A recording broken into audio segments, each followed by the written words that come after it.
ጊዜው ሳይረፍድና አቅሙ ጉልበቱ እንዲሁም እድሉ እያለ ሊተገባቸውና ትኩረት ሊሰጣቸው የሚገቡ አራት ዋና ዋና ነገሮች።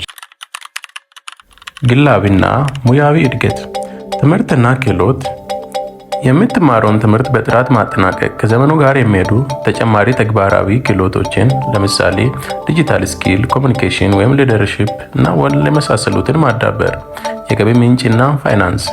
በአንድ ነገር ላይ ብቻ ሳትወሰን የፋይናንስ እውቀትህን ማሳደግ፣ ቁጠባ መለማመድና ተጨማሪ የገቢ አማራጮችን ማሰብ።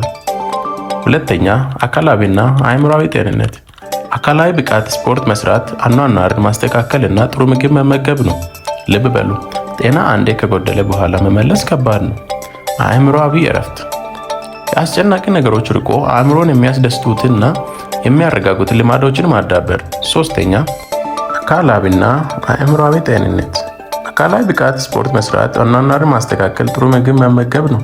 ጤና አንዴ ከጎደለ በኋላ መመለስ ከባድ ነው። ሶስተኛ፣ ጠንካራ ከሰዎች ጋር ያለን ግንኙነት ወይም ስትሮንግ ሪሌሽንሺፕ።